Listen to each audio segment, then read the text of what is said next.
Hey everybody, thank you so much for tuning in tonight to the No Lag Zone. All the fun's going to get started here in a moment, and as most of you know by watching my channel, yes, I'm pre-recording this neat stuff in the alternate filming room. I just wanted to say thank you so much for taking time out of your day to bring your love, your laughter, your energy into what hopefully will be a really, really good show. Don't worry, we're going to get everything started here in about...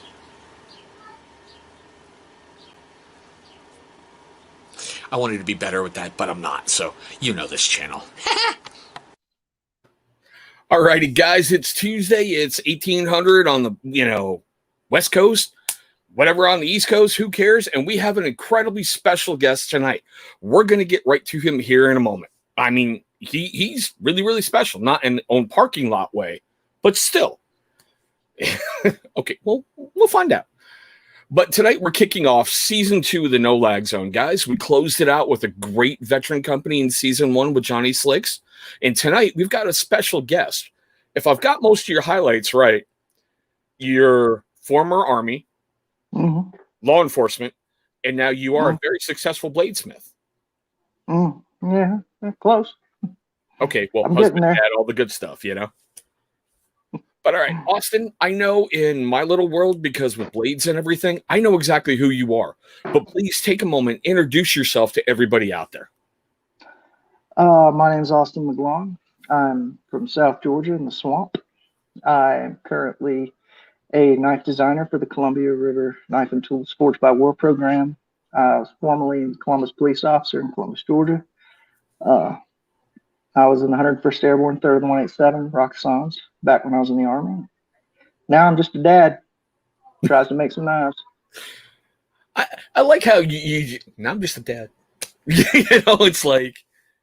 I'm loving it, man. I missed most of my kids' births for deployments. I missed most of their early birthdays, never got to see first steps, hear first words.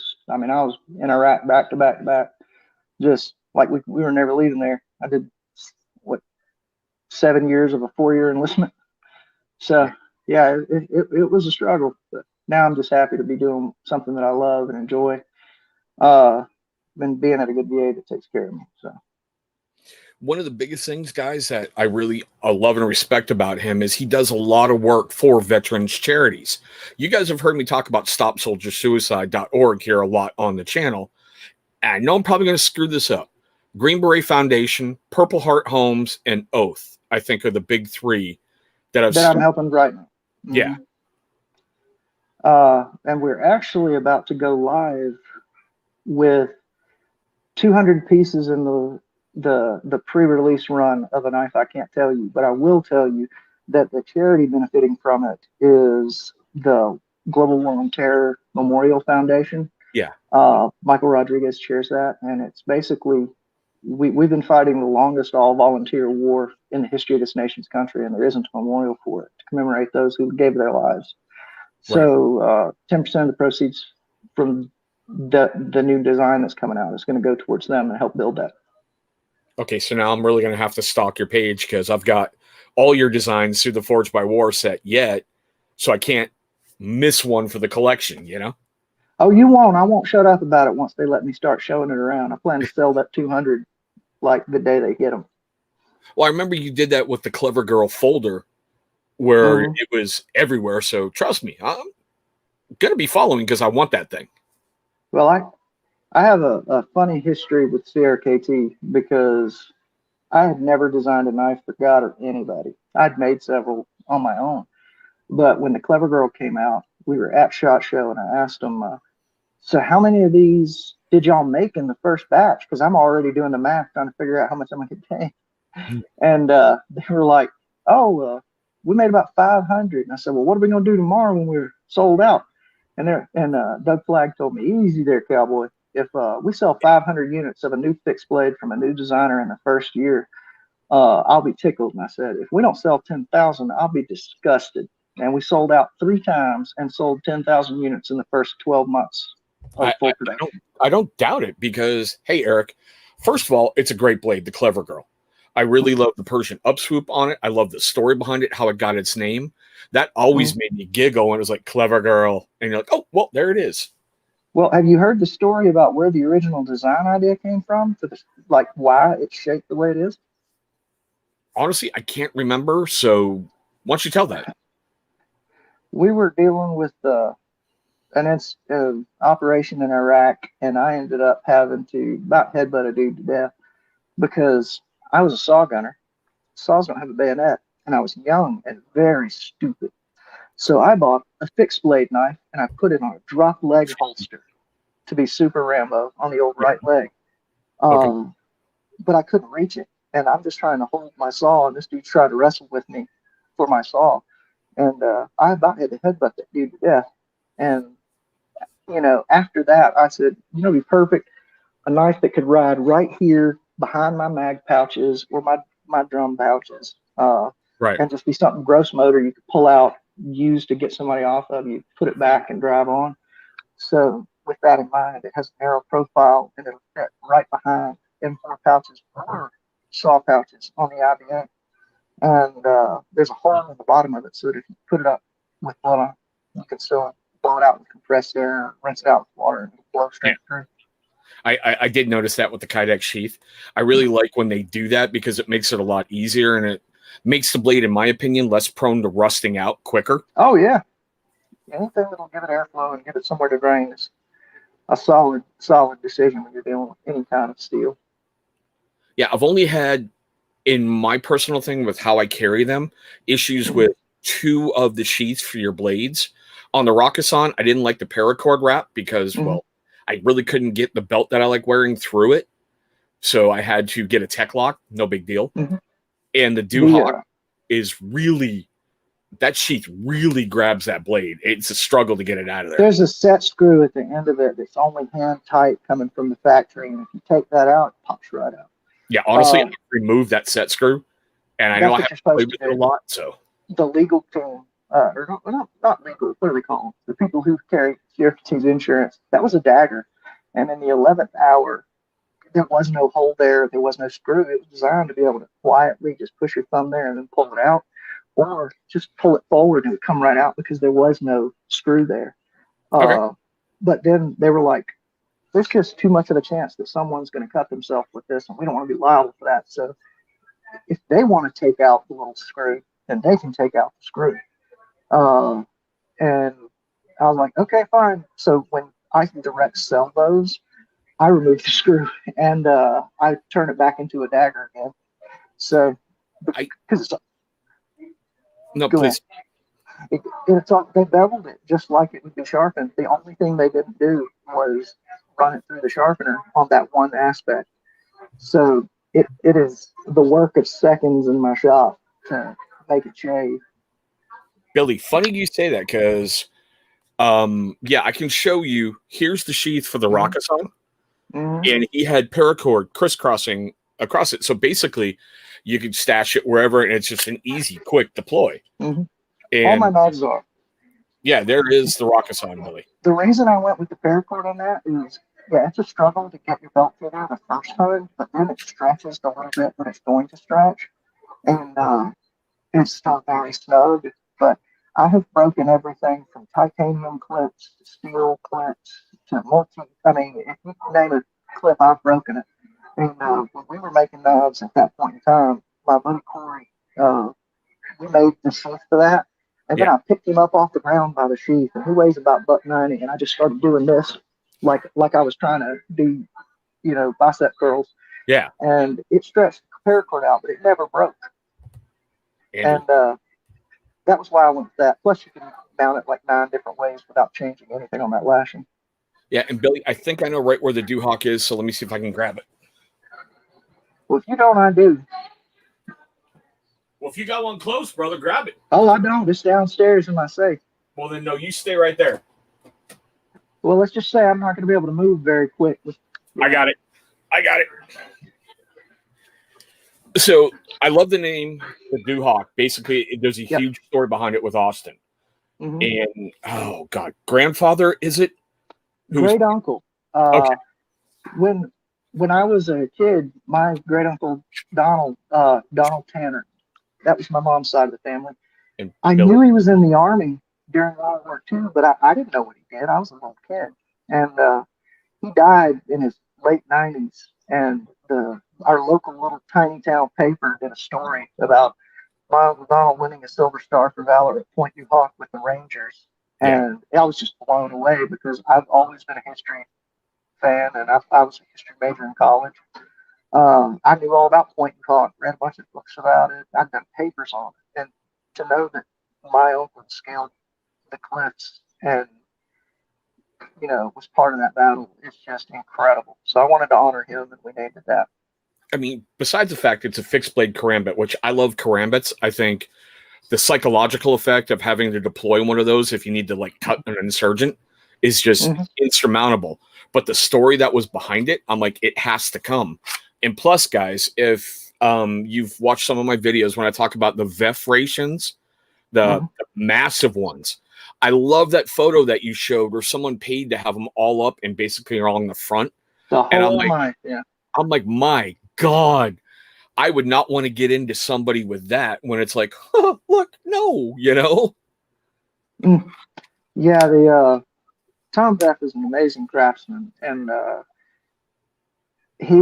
don't even know how he makes those serrations and gets them so smooth and polished like that. But as far as cutting soft things like rope, dressing game, anything like that, those serrations are the best in the world.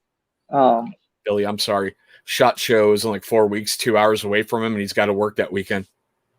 That's horrible. I was planning to go and be in CRKT's booth because SHOT Show is when we, as designers, show them new stuff, and that's when they get their hands on our new designs for the upcoming years for the first time.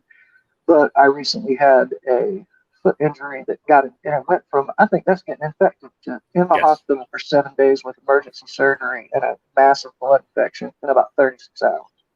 So I can't walk right now, and I won't be walking high blade show, so it just didn't make sense. Yeah, exactly. Let's dial this one back just a little bit for fun. What made you join the military? I know being a 9/11. vet. Okay, I know being a vet's a huge source of pride for a lot of people. Well, also, most of the men in my family joined the military at some point, and at least did one stint, all the way back to the Revolutionary War. And it's not that anyone ever, said, when are you joining the military, or even encouraged me to join the military. I didn't know my dad was in the Navy until I found his dog tags when I was a kid. Oh, wow. Yeah, so it was a family tradition, and then remembering what it was like after 9/11, and it was a lot of things. I just had a son born with Down syndrome, and I was a guy with a high school diploma, not making much money, and I knew that if I joined the Army, that I'd have full medical help make sure to take care of him.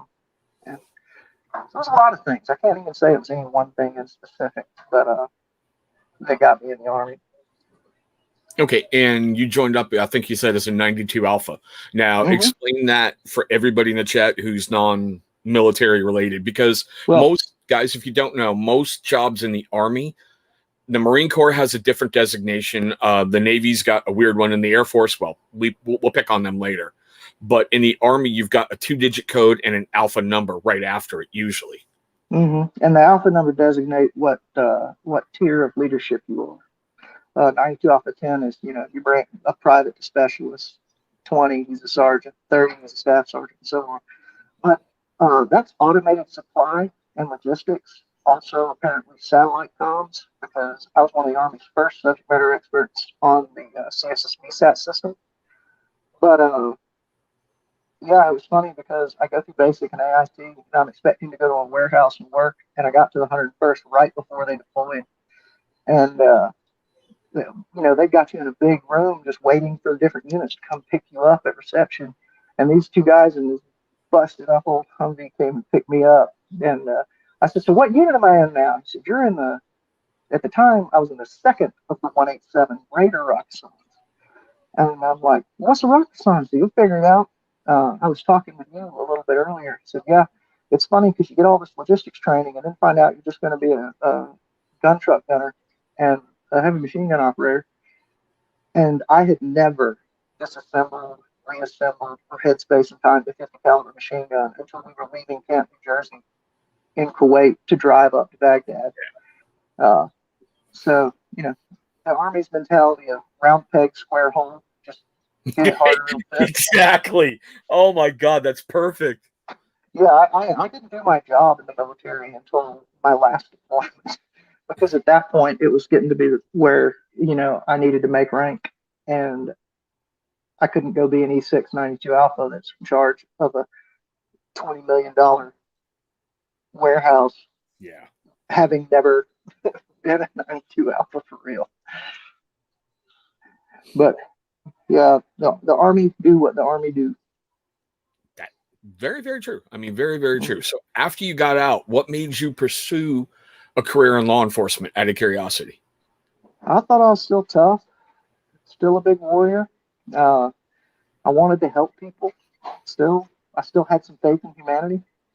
I'm, 6 years of law enforcement drive that right out of you. But I wanted to help. Also, I had child support payments to make, and the ways when all you have is Army combat experience and no college degree in South Georgia, and there's not a lot of jobs to start with. Yeah. So, and I'd always done very well with getting people to, talk them down and relate to people, and I figured that'd be something I could do as a cop. And I did. I was a beat cop in the south end of Columbus, which is a town with about 250,000 people, and they have more murders than 10 states every year. They're on track to break their record by their previous record was 39. They'll have 100 before Thanksgiving this year. Damn, bro. Well, everybody's getting out of law enforcement. There's no reason to do it anymore.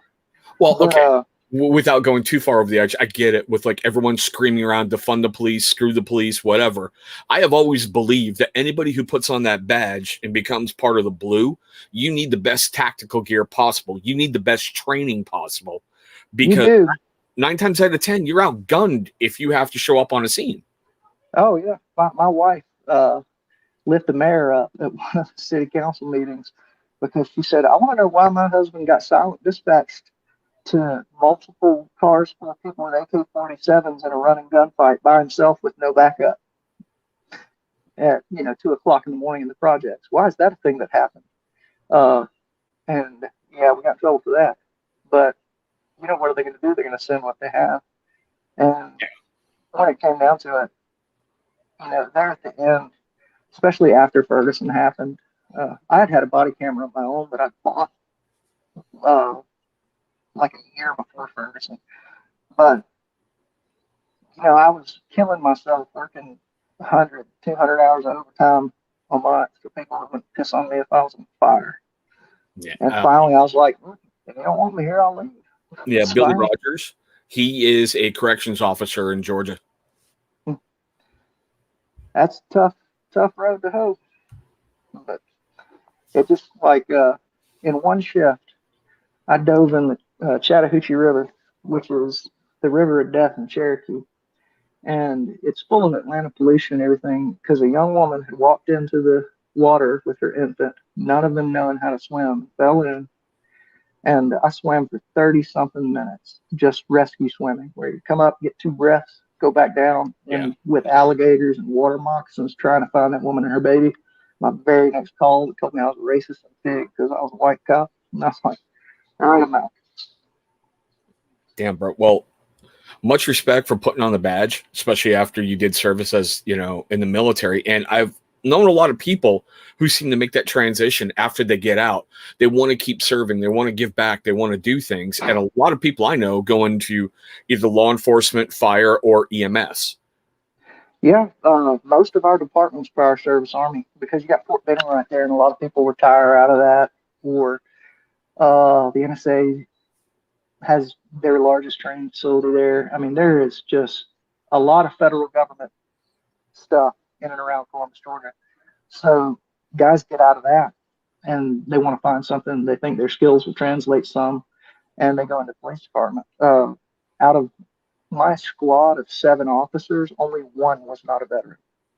All of us had multiple combat tours.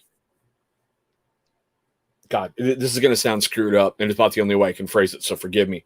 Do you think your combat tours helped you prepare for life as a police officer. Very much so. Though my training cadre at the time would probably disapprove. Like most officers will immediately go gun for a knife or go taser someone pulls a knife. I just don't feel the need because my idea of a bad day in an ambush is a bunch of dudes with RPGs and machine guns jumping me and my couple of buddies. Yeah. And one lady with a kitchen knife just doesn't run that high of the threat radar. And I, you know, I never fired a shot in anger as a police officer. Can't say the same in the Army. But yeah, it just, the stress inoculation that you get from being a combat deployed soldier,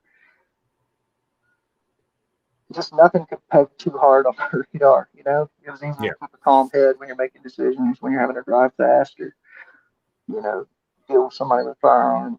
Just it gives you the confidence to go a couple of extra seconds that maybe what they need to de-escalate or stand down, as opposed to being terrified and then thinking, well, my only option now is that guy's got a knife, so I got to shoot him. And I think it really did help because I never felt the need to do that. Nice. I've never shot a dog as a law enforcement. I like dogs. I like dogs more than I like 8 billion people. Yeah, I saw your post when they were talking about dog fighting recently. You're like, yeah, if I was still riding, my duty sergeant would have been like, yeah, time for you to take some time off. Yeah, I busted a big dog fighting ring. Me and a buddy, Dietrich Jones, prior service Navy. He was a Navy combat control, air control. But put 8 people in prison over it. And what they did to try to hide from us finding where they were at was just they would put 2 dogs in the trunk, place bets on which one would come out when they drove around town. And I told my boss, I said, you realize that if I pull that car over, I'm going to prison. It's okay. I won't even be mad at you. I'll just call you to come get me. Love dogs. We've had 2 Operation Baghdad pup rescues. The one Ratchet was my now wife at the time. She was a friend of mine. It's her dog in Iraq, and got to bring it home. And they're awesome animals. Nice. Okay, so yeah, you get me sidetracked talking about dogs with policing. Like I said, I just get a little bit of background, get everything rolling before we get into the next part here. What got you into basically making blades? I know we talked a little bit about it in the green room, but yeah, my dad made a knife in 1990 because he had just a cheap skinning knife for cleaning deer, and it fell out of the leather case in the woods, and he couldn't find it. And he used to get he's a master carpenter. My dad's owned McGlaughlin Woodworks for 50 years, something silly like that. And he had seen where you could make a knife out of a planer blade and a deer antler. So he made this little knife, carved 1990 in it, out of a D2 tool steel planer blade. And we skinned every deer we ever shot my whole life with that knife. And it just gave me the passion seeing that he made that. And as a kid, I made a bunch of very knife-shaped objects, gave some to my friends, which has come back to haunt me because there's nothing like when you start learning how to do stuff, you get better at it, and you see something you made 10 or 15 years ago, and you're like, if you give me that back so I can throw it away, I'll give you a brand new one that looks way better. Well, but, brother, don't feel too bad about that, because anybody in the chat, and I can tell you from personal experience, when you first start doing like your YouTube reviews, my first ones suck. They absolutely suck. I go back and look at it, and I'm like, how the hell did you even get 1 subscriber? Well, what's funny is when I really started getting better at it was when I started teaching other people. Making knives is something that you can't think about. If your wife cheating on you, you can't think about that mission that went sideways. You have to focus 100% on what you're doing. And when we were in Iraq, I'd set up a makeshift forge, and that made an anvil out of Abrams main sprocket carriers, and I was using just pieces of iron and steel that we could get and making stuff and teaching some of the other guys how to do it. We'd say Sunday afternoon, you want to do a heat and beat, let some frustration out, trying to help other people cope with their shit too. And I got better and better at it. Then when I got home, I was policing, and I still made the occasional knife, and I would sell them for a few $100 just to help make bills, because you know you never have enough money as a cop, especially in a place that pays $350 a week take home. But my buddy Corey, who was a very good friend of mine, we went to the academy together. His wife left him with his best friend and took everything. She didn't even leave him an ice cube tray or a courtesy roll of toilet paper in the house. While he was on Wow. shift, she took everything and the kids and left. So I was afraid he was going to hurt himself. And I said, well, you come live with me, and I'm going to teach you how to make knives to deal with your stress, because it's a great coping mechanism.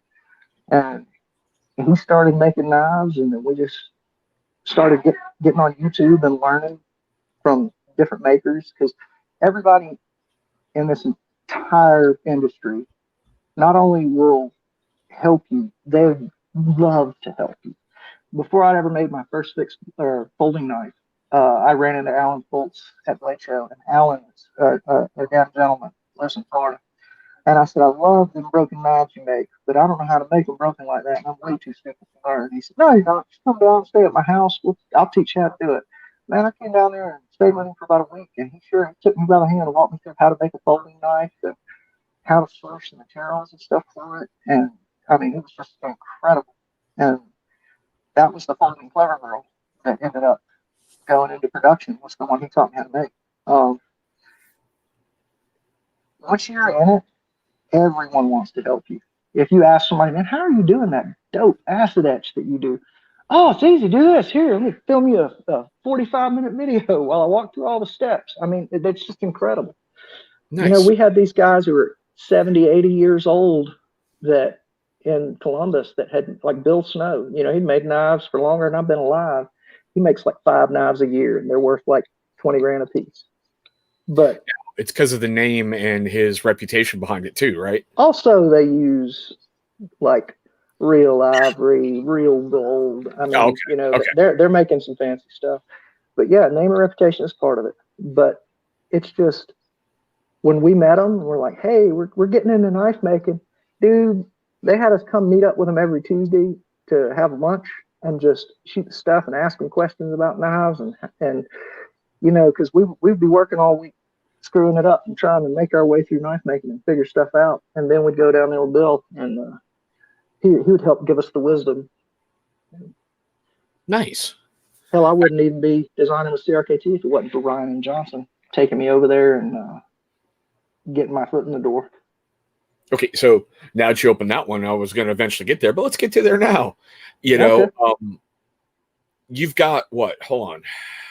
Clever Girl fixed, Clever Girl folder, the Rakkasan, the Duhawk, and I think for some reason I'm missing one. Because it hasn't released yet. Oh, well, okay, there we go. But it releases in June. We're going to have the first one. Yeah, I thought you had 5 already, but I knew definitely I've done 4 of yours.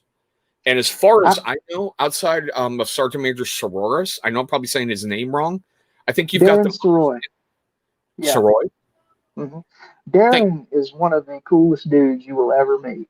He's just so calm and kind, and a good person. And Darren has ended more lives than the flu.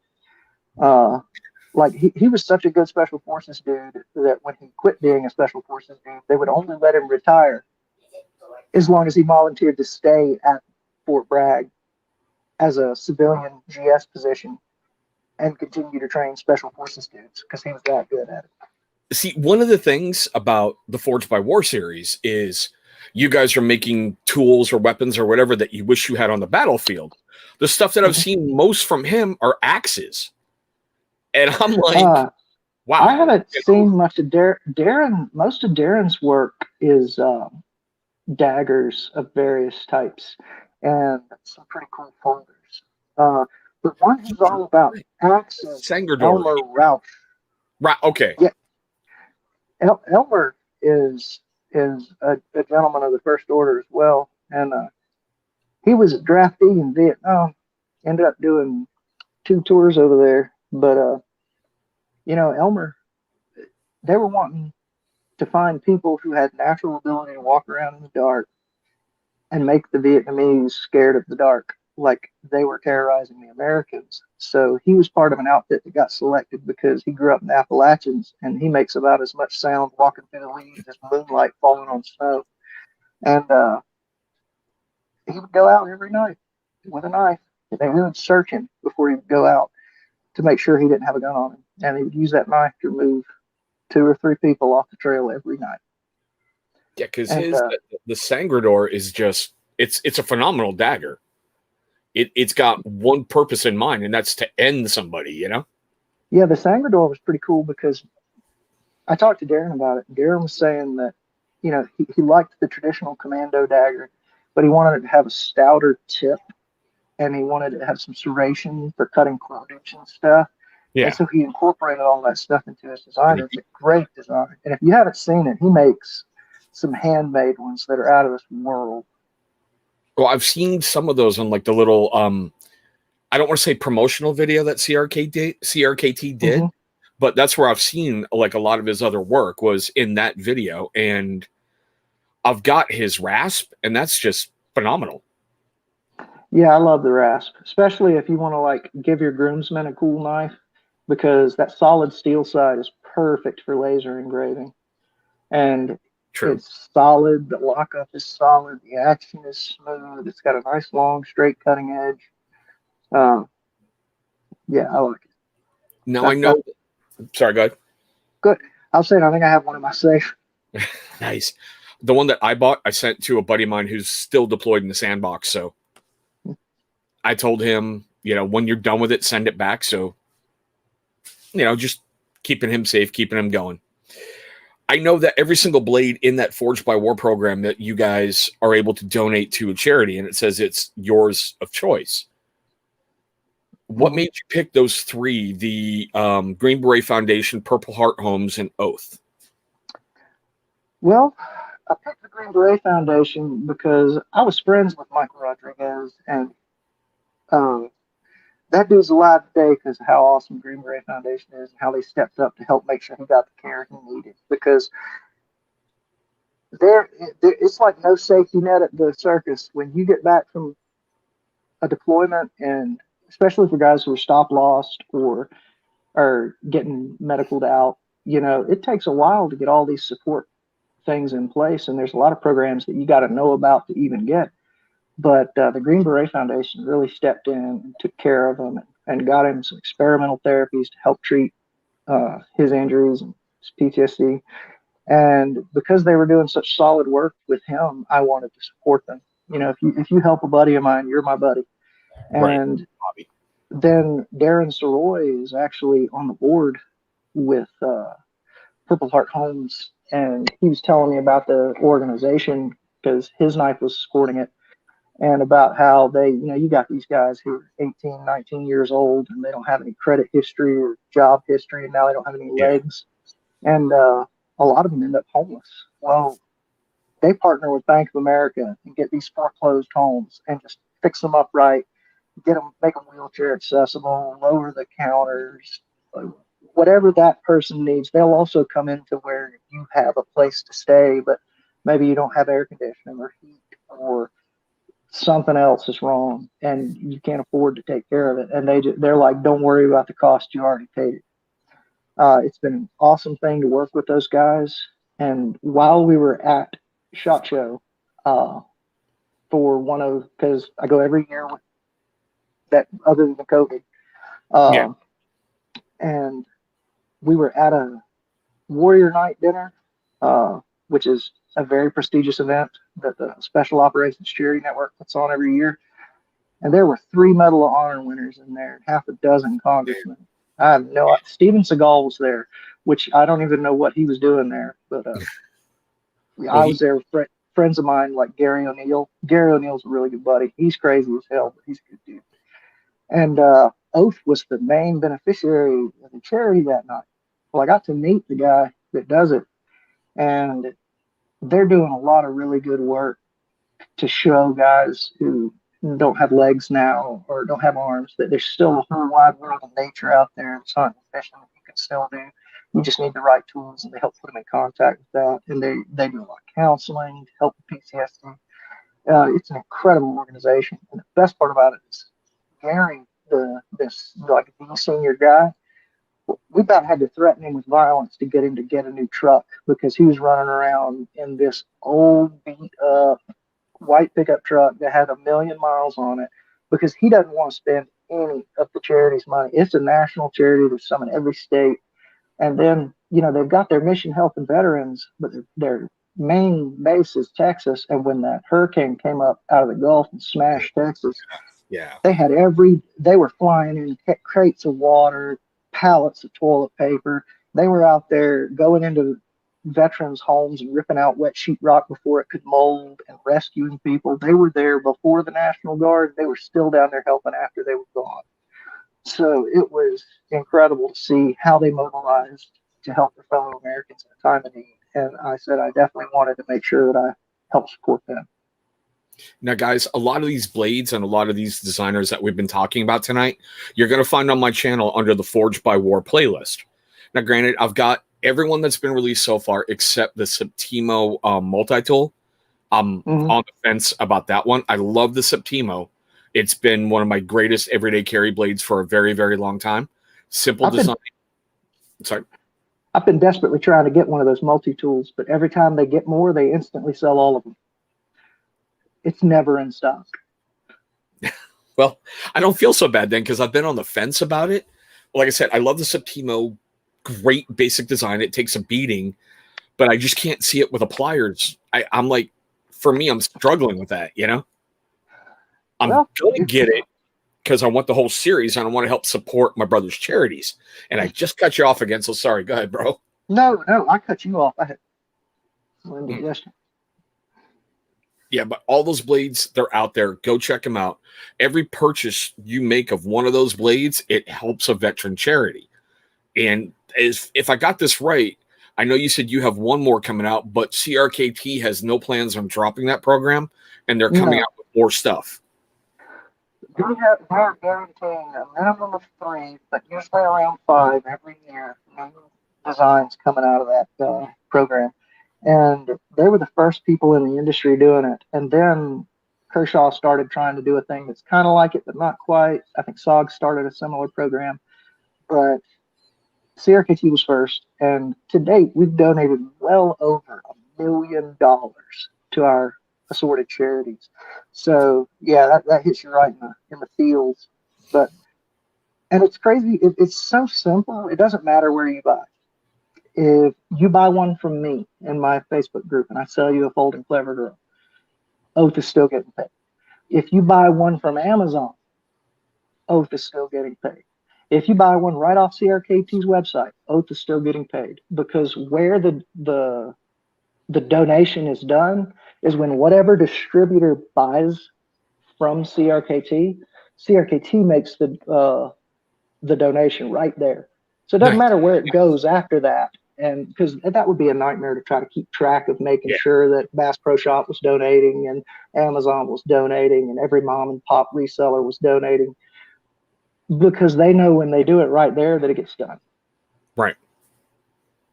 So I've had people ask me, where will it do the most good? Of course, I tell them, buy directly from me. That way I get my royalty check and my slice of the pie. That's the best. But it doesn't matter where you get it, because it's still going to support Cranberry Foundation and Purple Heart Homes. I can't even. I bet we've got half a dozen charities at this point, and we've between all the different designers, and like I knew it was a lot of money, but when we finally went over $1 million, I was like, that's a number that's so big it's not real. Like, for me, just being a regular person thinking about, I'd donate a couple tomahawks for one of their charity raffles or something. And, we're struggling $1 million check. That's cool too. You can do a lot of therapy for $1 million. Right. And I mean, heck, I remember those tomahawks that you designed. Those were just amazing work. Well, I like a lot of my craziest customs are just for charity raffles and things like that. Like, my bread and butter is Damascus Clever Girls, or basically variations of my assorted Forged by War knives, because that's what so many people know, so that's what they ask for. Yeah. But when I do something crazy, like I did a pair of axes for Oath that said service on one and sacrifice on the other, and they have like a pound of silver in each one. Yeah. Those were very cool, but that's not something I would regularly do or sell because it would have to cost so much money that. Yeah. Well, the silver alone, I mean. Yeah, that ain't cheap. Silver's been going up. It's like almost $30 on spot right now. Yeah. So An when ounce. you turn your designs over to CRKT, because I've seen like some of the clever girls that you do with the wooden handles and everything, the mosaic pins. How much control do you have over that final design? All of it. When we first got into this, you know, they sat us all down in a room, and all of us are American craftsmen.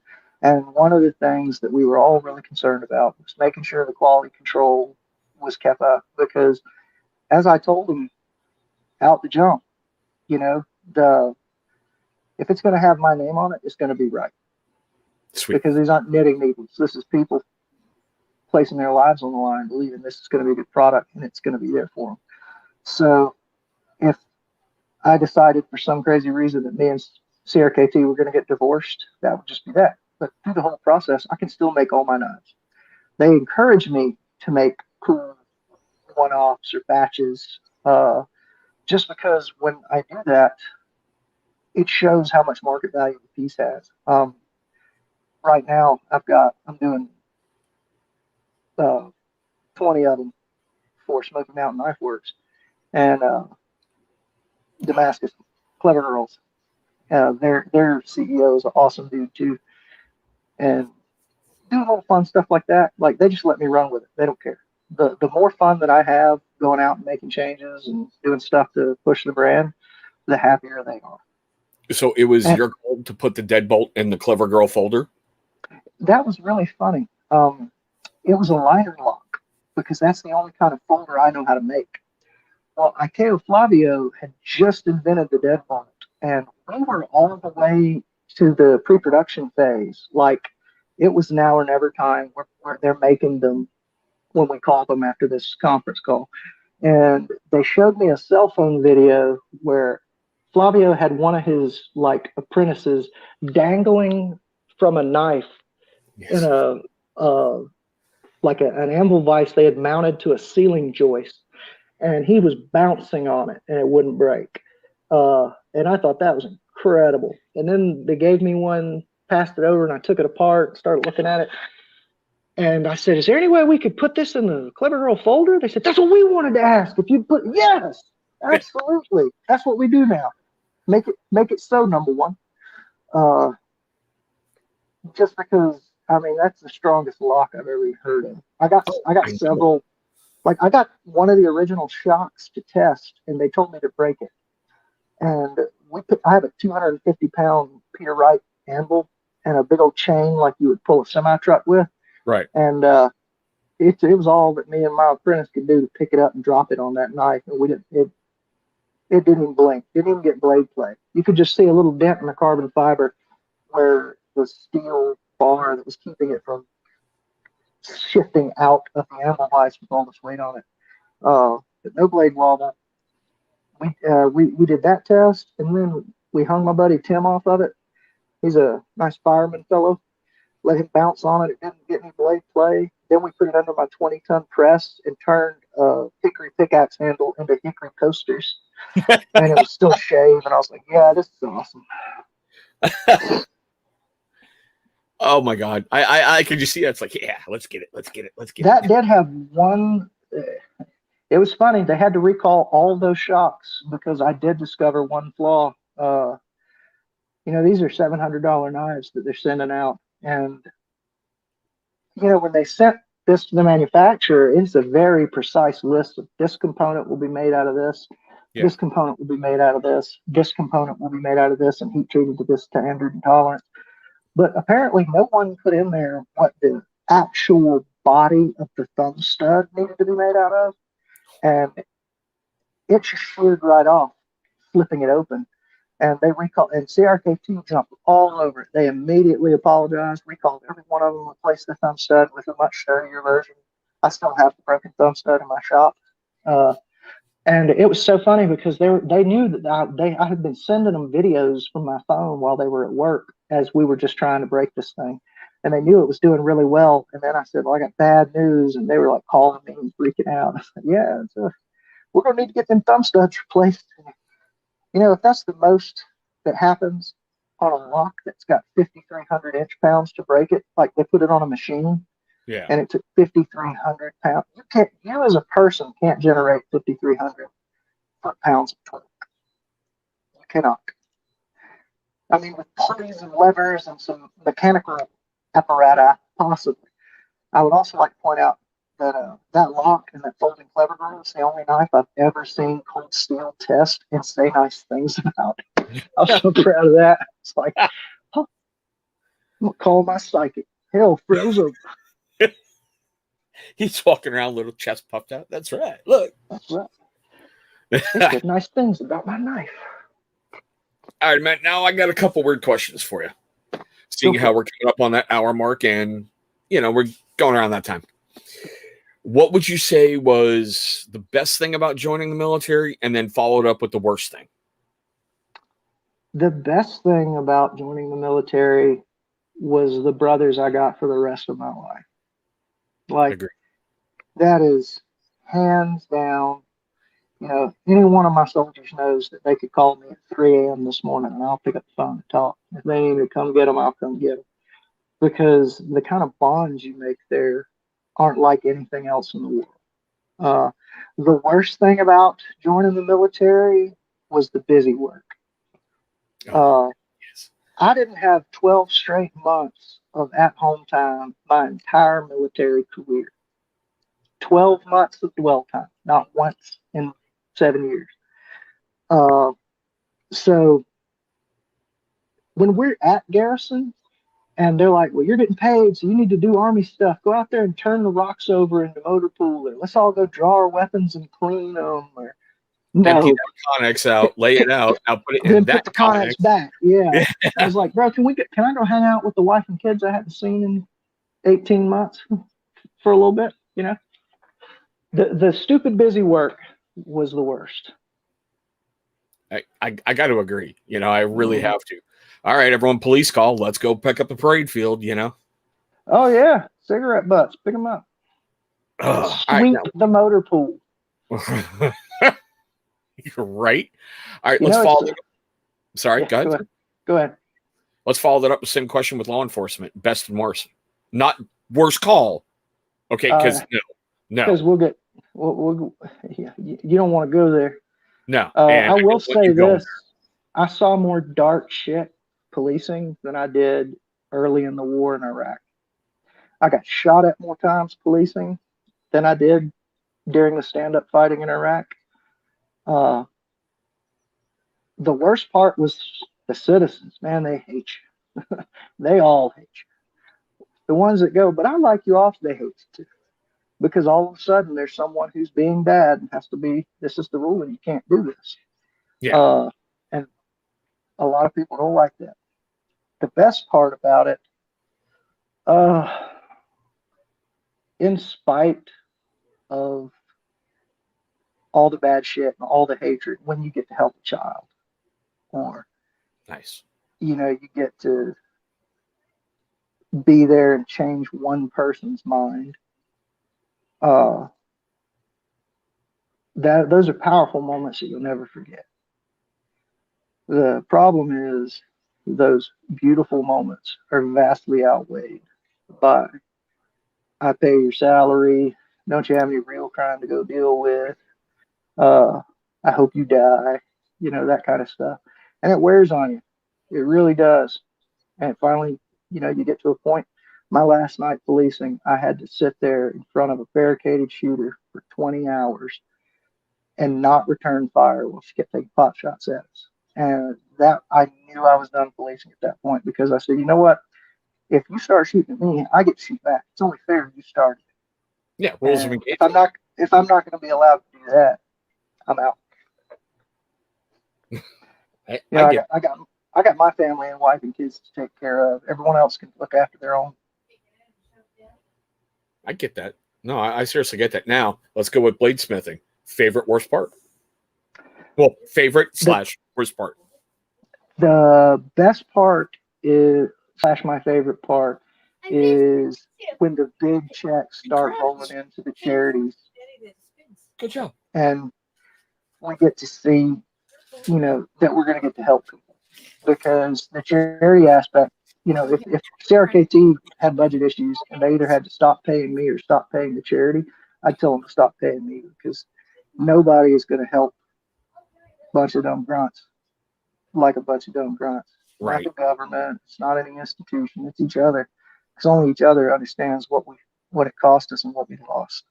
Um, so getting to help people, man, hands down, that's the best part. The worst part, let me preach on it. When you Okay, got here we go.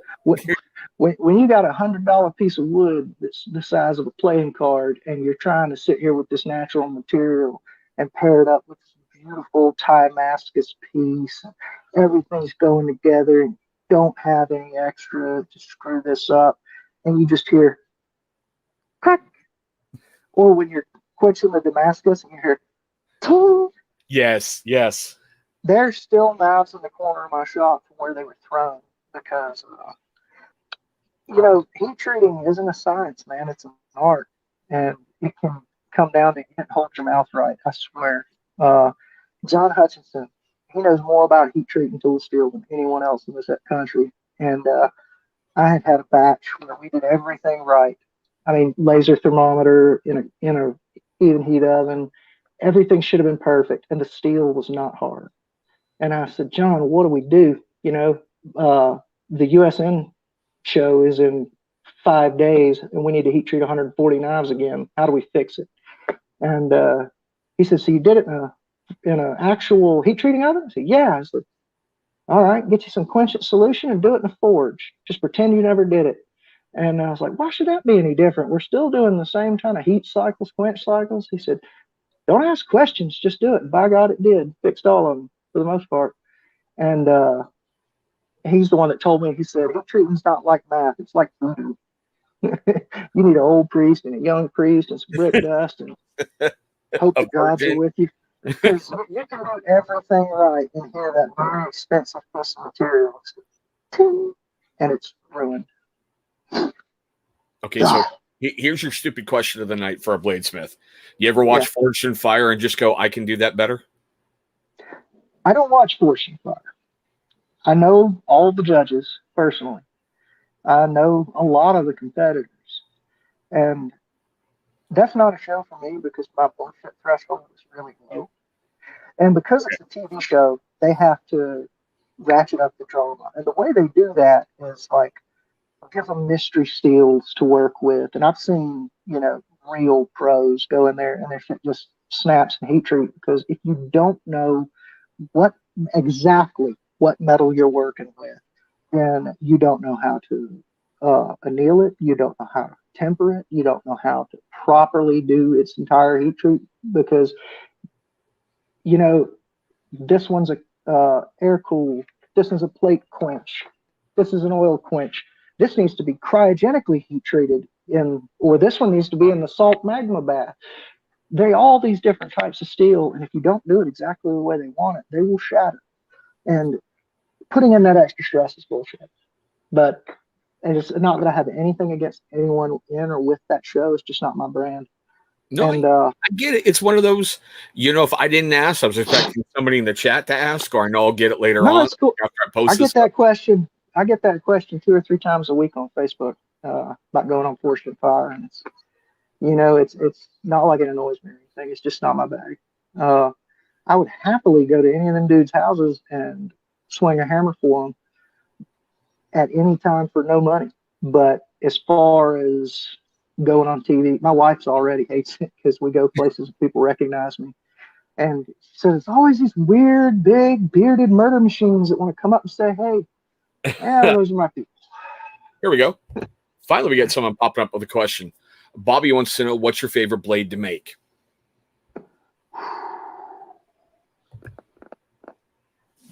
Man, I gotta say, uh, a, a, the Clever Girl is a trailing point. My favorite blade to make is a trailing point dagger I do that's got like a 2 inch wide base and it's about 9 inch long blade, and I love it. They're fun to make. Uh, I'm using the same techniques that I used to make the smaller Clever Girls. It's something I'm really familiar with. It's just fun, and I like cutting and playing with big knives. Uh, it's not like I carry one on a daily basis. The only time I carry a big knife now, that be that as it may, I don't consider the Clever Girl a big knife. I carry one of those all the time, but like something with almost 10 inch or more blade is when I'm in the outdoors because I love hiking and backpacking and canoeing. And, we live up in bear country and we fish up in bear country. And I always go prepared for that. But that's my funnest to make. Actually, at some point this year, we're going to do a run of those with RMJ Tactical. Nice. Make about 200 of them. And Nice. Those are going to be real dope.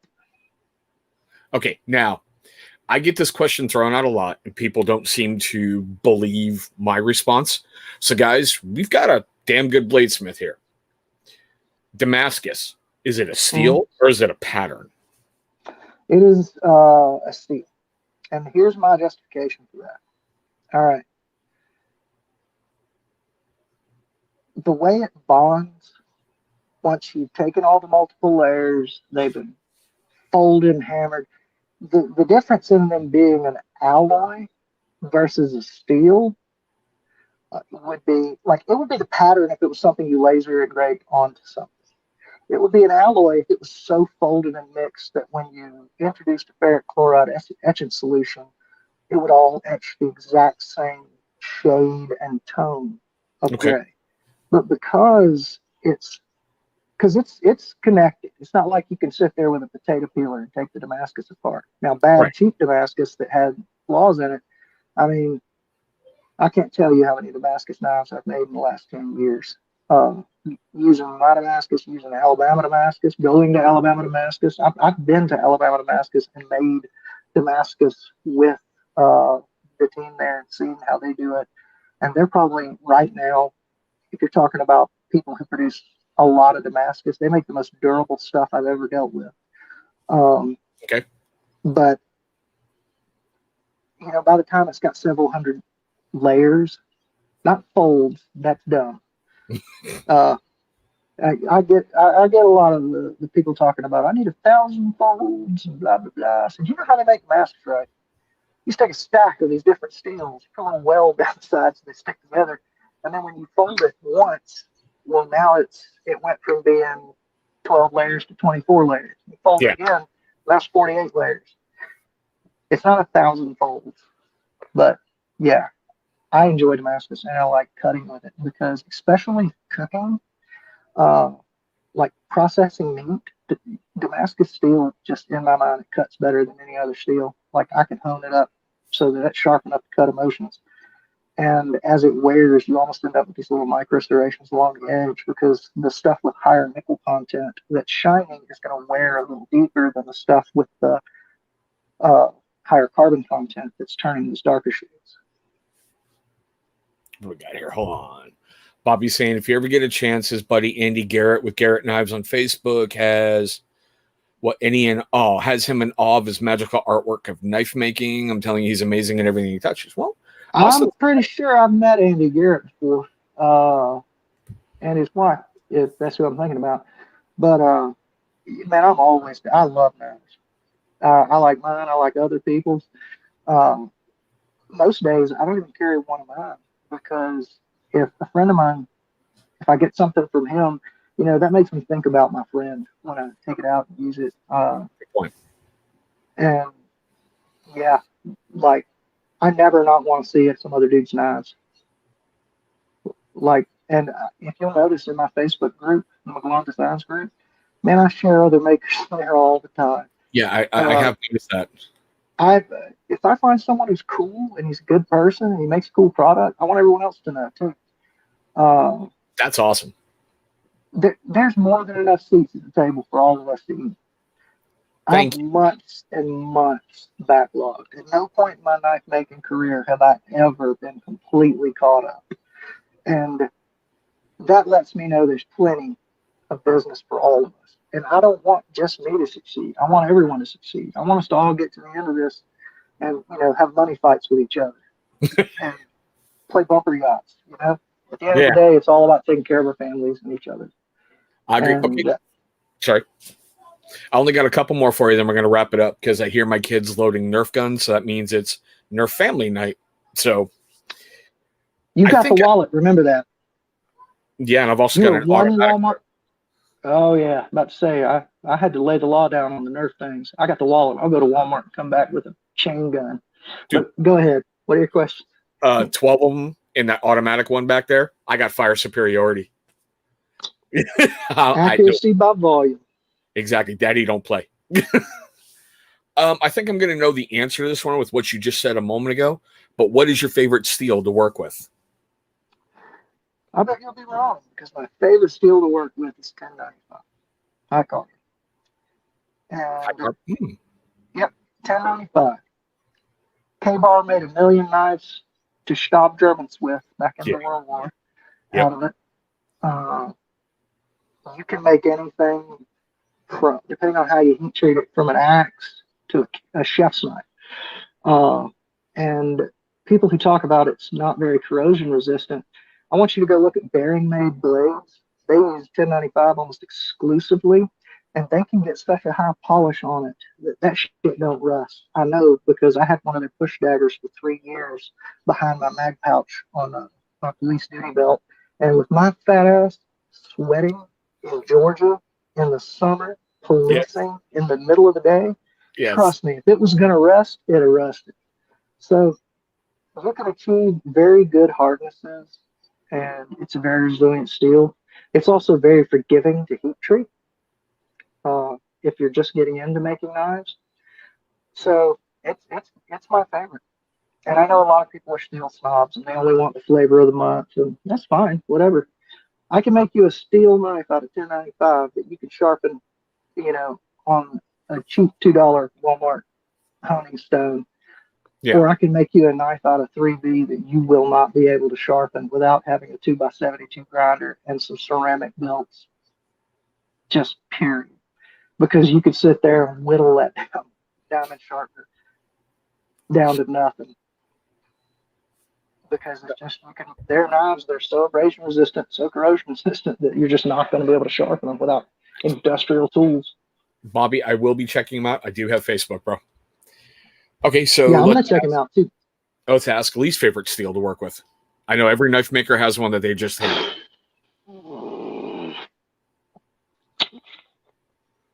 No, I really don't have one I hate. And here's the reason why. If it's really finicky to heat treat, which was the only reason I wouldn't like a steel, I send it to a professional and have them heat treat it. If it needs cryo, that's fine. I know a guy who can do cryo. If it needs the salt magma bath, I know guys who do that. I'll find someone who all they do is heat treat, and they'll do that process for me. Okay, well played, but sir. Well played. I've never really run up against steel where I'm like, man, I'm not going to work in that again. Okay. I got you on that one. All right, guys. Like I said, I hear everyone knows when I hear the Nerf guns loading up, it means I got to wrap up and go be dead. And as much as I've loved talking to you, Austin, dad duty takes priority over everything. Absolutely, 100%. I could still be making a lot of money doing other shit, and I would rather just spend time with my kids. Exactly. But guys, guys know I usually wrap it up like this. Mental health is very, very important, especially with COVID going on. And even though you hear get vaccinated, you can go outside without a mask. Nope. Now you got to put on 4 masks and stay, 42 feet apart. Here's a challenge that I throw out to everybody. Call 3 people this next week. 3. Have a conversation. And don't make it your buddy, your drinking buddy, or your family members. Call someone you haven't talked to in a little while and just go, hey, what's going on? Because you never, ever know what they're going through, what your words could mean at that point. That phone call that you get, it can change somebody's life. If you're out there and you're struggling, please, dear God, speak up. your internal demons can be conquered with help and talking to people and opening up and sharing about it. Even if it's just, I don't understand everything you're going through, because Austin's experiences in the military are vastly different than mine, but we do share a common brotherhood and a bond that if he ever needs me, which I doubt he ever will, I'll be there in a heartbeat because he's a brother, you know? And you've got to help. So speak out and talk. Well, you hit the nail on the head with that. I've known plenty of dudes who wouldn't talk to a shrink to save their life, but they'll talk to a friend. And yeah, we have different military experiences, because you were in back when they had horses and muskets. And, yeah, I think you got issued a sword if you were in the cavalry, and I was a little bit later than that. But yeah, you know, I can still sit and listen to how it was at Gettysburg or whenever you were in. Just still help you deal with your problems. God, if Beard Code's out there, he's laughing his ass off right now, because he's like that little brother nobody ever wanted, but mom brought home from the zoo and stuck us with him. But we found him at the Grand Canyon. It's Joe Dirt. Pretty much. All right. Well, I gotta let you go too. I'm 30 minutes late to tuck my 7-year-old in bed. So all right, brother. It was a pleasure, man. If there's ever anything I can do to help, you just let me know. I appreciate it, man. Go ahead, hop off. I'm gonna roll the outro like I usually do, and we'll go from there. All right. Guys, thank you so much for the time you just gave me. I hope you enjoyed our guest tonight, if we had one, and yes, I'm pre-recording this, or that you might have enjoyed an open mic night or whatever the heck just happened. We're going to try to do these every single Tuesday at 6 p.m. Pacific, 9 p.m. Eastern, and whatever you guys are in between and around the world. Next week, we should have another amazing guest or something really cool for you to watch. Thanks so much for watching all this stuff, guys, and we'll see you in our next one.